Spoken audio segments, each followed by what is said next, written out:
Fil-paġna tiegħu fuq Facebook l-eks kandidat nazzjonalista Dr. Herman Farrugia osserva li bil-mod kif il-kap nazzjonalista Bernard Grech qassam ir-responsabiltajiet tal-portafolli tax-Shadow Ministers tal-Oppożizzjoni mhux anqas minn 19 mit-32 deputat li ġew assenjati portafoll se jkollhom jaħbtu f'xulxin sabiex identifikaw ruhom u jaħdmu fl-oqsma li ġew fdati biex ikopru.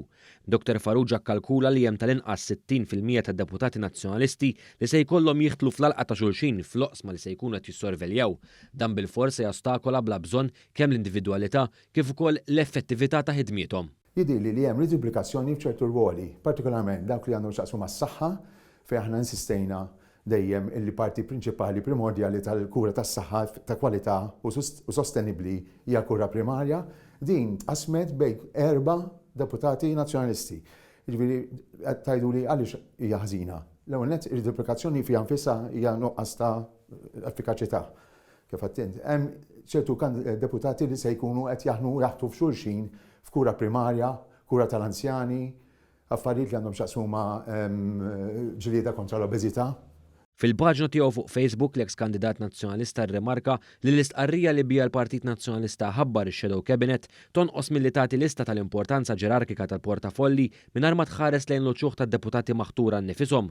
Huwa qal li Shadow Cabinet Nazzjonalista seta' b'daqsxejn aktar immaġinazzjoni wara forma aktar ċara ta' maturità politika, konsistenza strateġika u kredibilità.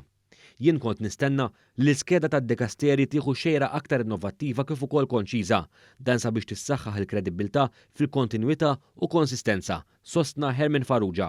Żied jgħid li l-mod kif tqasmu responsabiltajiet tax-Shadow Ministers nazzjonalisti juri assessjar dajjef u nieqes mill-oġġettività politika min-naħa ta' Bernard Grech. L-inkonsistenza li rajt huwa li jekk u ġeneralment irid jinvolvi kulħadd, dawn ġeneralment m'għandhomx ixxejħu Shadow Minister jew Shadow Cabinet, għandhom ikunu policy spokespersons, hekk hemm bżonn principal policy spokespersons u jittimjaw magħhom grupp ta' deputati li ovvjament ikunu jrid jinvolvihom u hekk għandu jkun anzi li għandu jiġi involut il-35 minnhom, mhux 32 minnhom biss, u tlieta jisom tqalftu l-barra sempliċement għax ingħad kif ingħad illi kienu jikkorrispondu għal ministeri taħt il-gvern ta' Dr. Lawrence Gonzi, li incidentalment anki fil-kampanja elettorali daqskemm faħħarnieh. Bernard Grech offra portafoll fix-Shadow Cabinet tiegħu lid-deputati kollha eletti tal-Partit Nazzjonalista iżda ħalla barra 3 lil Mario De Marco, lil Chris Said u lil Carm Mifsud Bonici.